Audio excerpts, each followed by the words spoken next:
આગળ સમાચારો તરફ નજર કરીએ તો ગુજરાત સરકારના ઉદ્યોગ વિભાગના એડિશનલ ચીફ સેક્રેટરી ACS મમતા વર્માએ રાજ્યની નવી ઉદ્યોગ પોલિસી અંગે મહત્વની જાહેરાત કરી છે। જી હા, તેમણે જણાવ્યું હતું કે વિકસિત ગુજરાતથી વિકસિત ભારતના હેતુ સાથે તૈયાર કરાયેલી આ પોલિસીમાં પ્રત્યેક ઉદ્યોગકાર પોતાની સગવડતા અને જરૂરિયાત મુજબનું પેકેજ પસંદ કરી શકશે।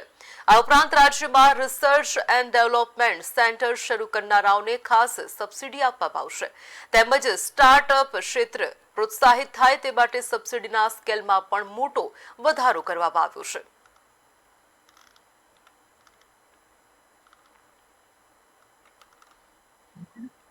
ये आप ग्रोथ रेट की बात कर रहे हैं कि ના આ પોલિસીથી કેટલું ઇન્વેસ્ટમેન્ટ તમે કર્યું ને કે આ ચમત્કારિક છે અથવા चमत्कार नहीं, सारी पॉलिसी चमत्कार बात नहीं, चमत्कार की बात આ શબ્દ મેં વાપર્યો નથી। આ શબ્દ તમારો છે, આ તમારો બજેટ છે, આ તમારો બજેટ છે, મારો નથી। 37 વર્ષમાં સાહેબ આ કેટલું પ્રોજેક્ટ કર્યો ઇન્વેસ્ટમેન્ટ કેટલું પ્રોજેક્ટ કર્યો અમે 10 લાખ કરોડ રૂપિયા ધારે છે in how many years? જે પ્રોજેક્ટ પોલિસી પીરિયડ છે हमारा। Thank you.